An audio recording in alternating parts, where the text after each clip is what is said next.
All right, guys, we're coming to an end of our book here. I don't know how far we'll get today. Um, I'm not sure why that happened.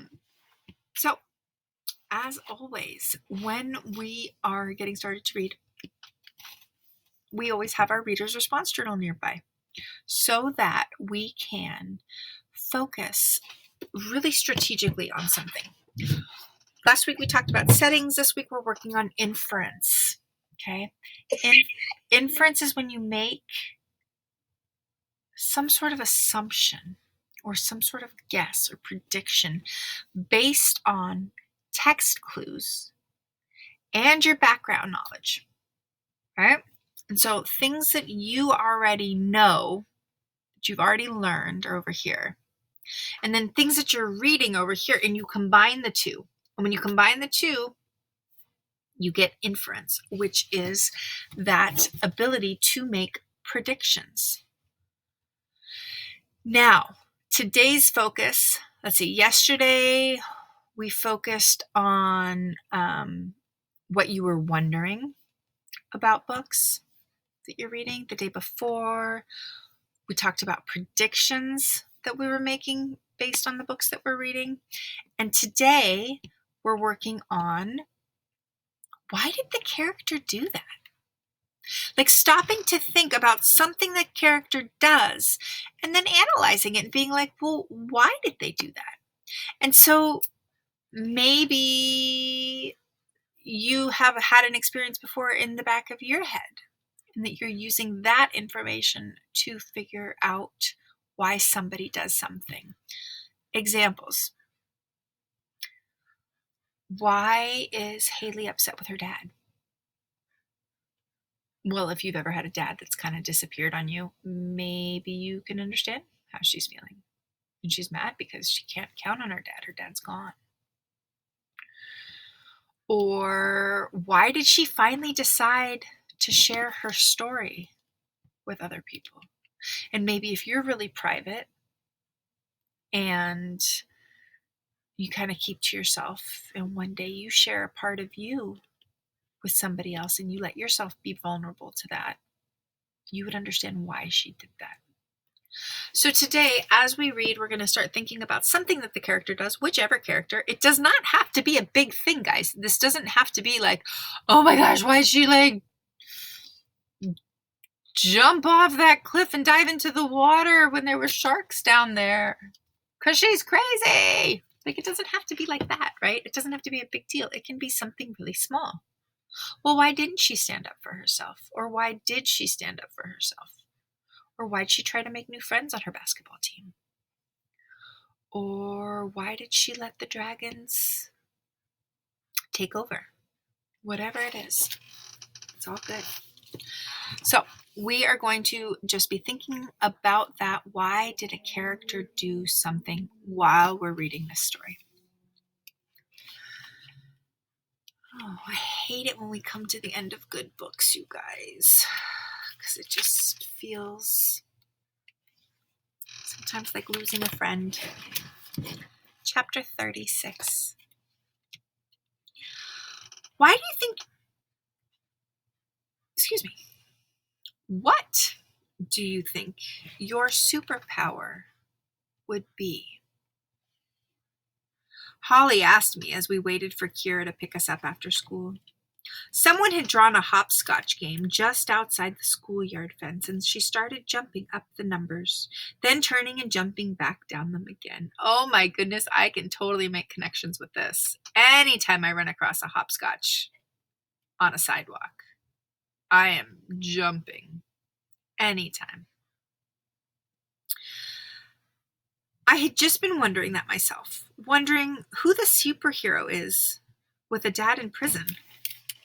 I don't know, I said. What about you? I'd want super focus. Super be stillness. I'd want to sit like a statue for hours and hours and be like a sponge. Everything anyone said to me would get soaked right up. And I'd be like the most brilliant person ever. But you're so smart already, Holly, even if you can't sit still. Maybe some of you can relate with not being able to sit still. But imagine if I could. Then I'd even be smarter. I'd probably be graduating high school at like 13. But then you wouldn't be in school with me, I said. Oh, yeah, that's right. Then I think I'd want us to have the same superpower. Maybe I'd want to fly, I said. Me too, she said. That's easy. Everybody wants to fly. But what else? I thought about my dad. There was a room in my brain where I was mad at him. Some days I opened that door and it made me so sad that I just sat for hours staring off at nothing.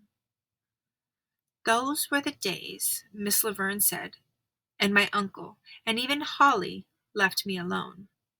Those were the days filled with gray light and damp, cold air.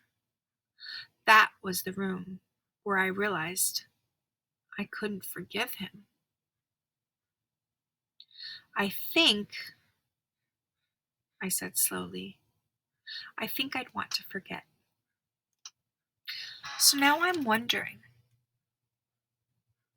why can't the character Haley forgive her dad? Why can't she forget?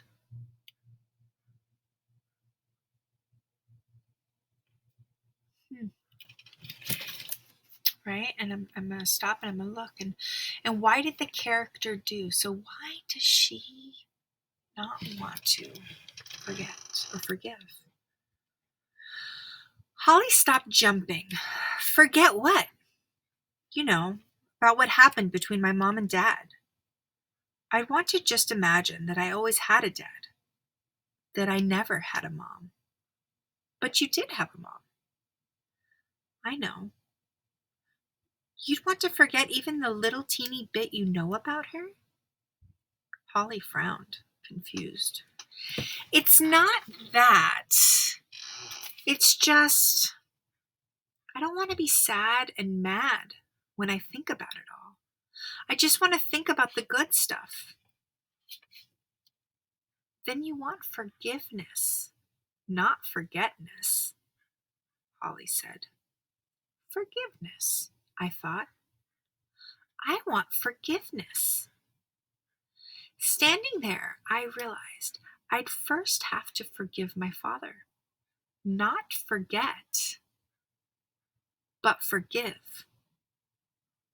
Holly started hopscotching again just as Kira pulled up in the car. Chapter 37. Check this out, Amari said to us on Monday morning. We were in the schoolyard before class and the day was surprisingly warm. Amari opened his book and slowly started turning the pages. We all leaned over the pictures, and there we were on every single page. Tiago shooting webs from his hand over buildings and vans and cars. Esteban flying over an ocean and far down below him. The same tiny man over and over again with a t-shirt on it that said Papi. Holly was Catwoman in a fancy building, her sneakers almost bigger than the rest of her, and we all laughed. When Amari turned the page again, there I was, my hair a mass of curly red wires that seemed to be shooting electricity. That's tight, Ashton said. It's like I've always had my superpower with me, I said. I was born with red hair. Yup, Amari said, looked up at me and smiled. That's the cool thing. There's all kinds of ways to get your superpower. You take somebody like Superman, who was born with his superpower, and then somebody like Spider-Man. The way he got his power was kind of tragic, right? But then it became this good thing. That's what's up. That night, as I waited for my uncle to come say goodnight, I thought about Amari's drawing of me, about the brilliance of my hair, the superpower in it. And I thought about my mother and father. Tragedy is strange. It takes away and it gives too. I couldn't even imagine a life without my uncle. His laughing, his stories, the way he looks at the world. But until I saw Amari's drawing, I hadn't really thought about my hair. The power is both my mom and dad running through it, through me, and their moms and dads and theirs. The A and B of me. The C and D, as Holly said. I smiled. My mother was gone, but she was continuing too, inside of me. And that was its own superpower. You ready? My uncle said. He stood in the doorway,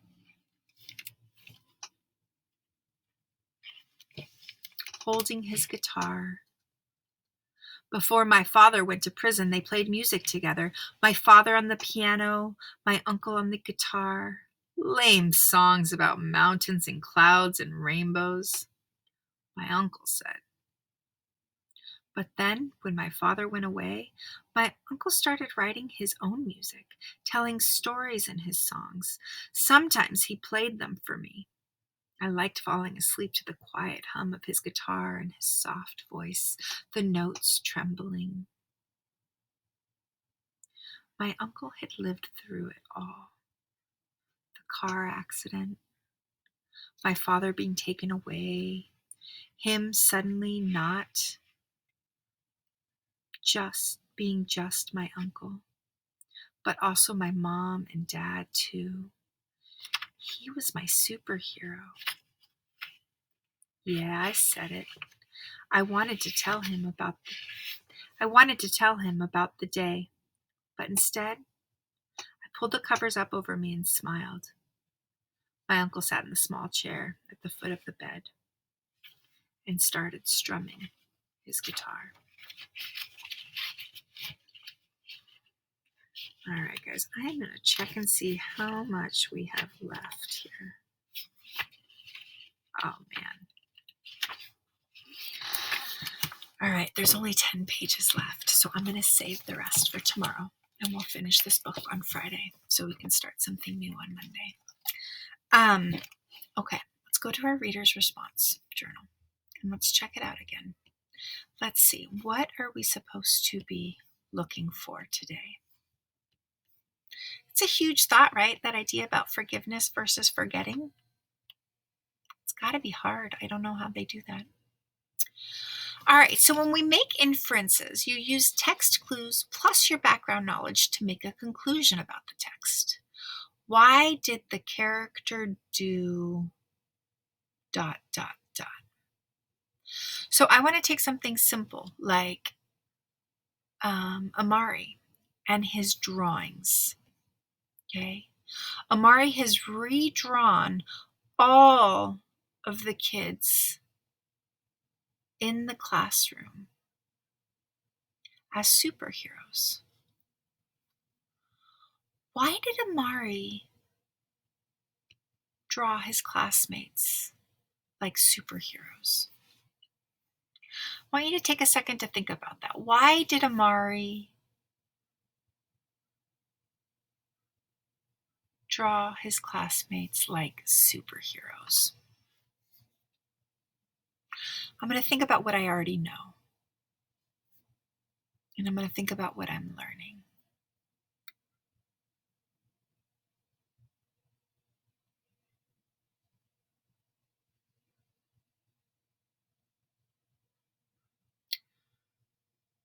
Before I give my answer, I want to open the floor to anybody in this room that has an idea. Now remember, all ideas are, I'm going to sneeze.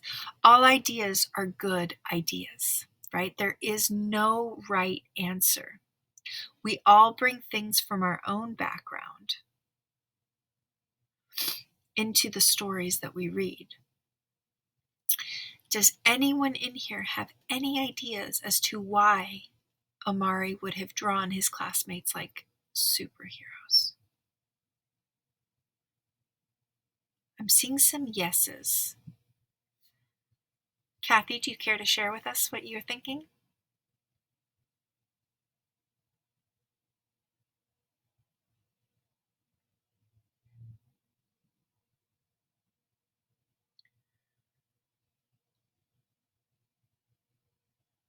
I'm going to give you guys a couple seconds so that you guys can type it in there. Because his friends help him.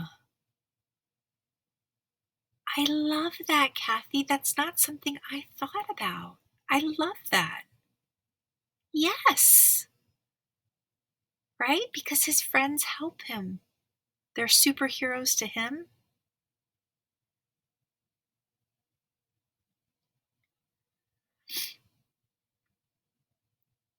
Does anybody else have another idea?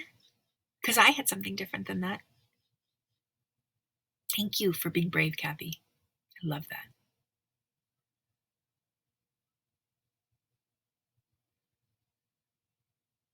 Holly's superhero is her uncle. Yeah, Haley's superhero is her uncle. Yeah. And Abdul, why do you think, though, that Amari would have drawn them as superheroes? Mill is saying because they're superheroes to him. Okay, Kayana says, I agree with Kathy.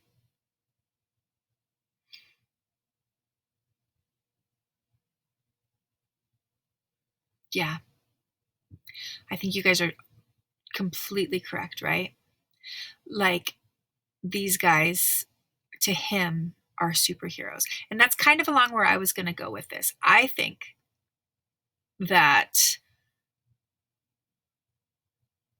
sometimes, and this is my background knowledge, right?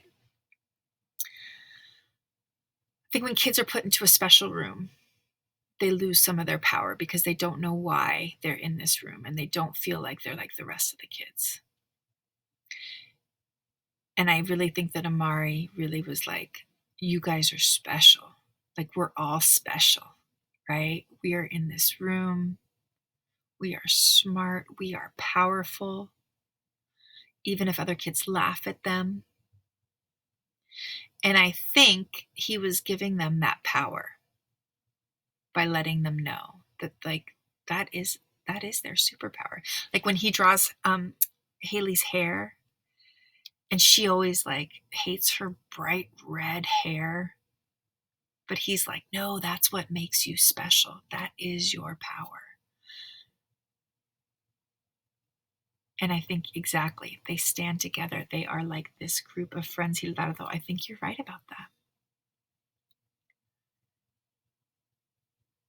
So when we start thinking about little details like that, like this idea of why would he draw them as superheroes, you start thinking about the relationships amongst the characters. And that starts to get you thinking about other things that have happened in the book. Right? My question had nothing to do with them standing together. But because we started talking about why they are superheroes to him, Gildardo was able to get there.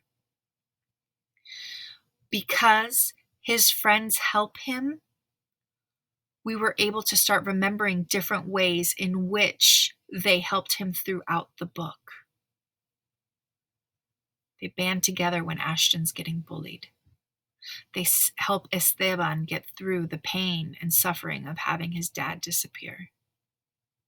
They sit with Holly as she tells her story. They listen to Thiago when he talks about his mom feeling small and unimportant because she speaks a different language and she gets bullied on the streets. They come together and they joke with Holly about her being rich and getting the things that she wants, but they also see that as the power. Right? All of that information comes to me because I started thinking about what is their superpower? What is their thing? And now if somebody was to ask me randomly, tell me about this story, I could tell you so many amazing, rich details about this story. Not just saying, Harbor Me's a story about these kids. They go in a room and they talk. Because it's so much more than that. All right.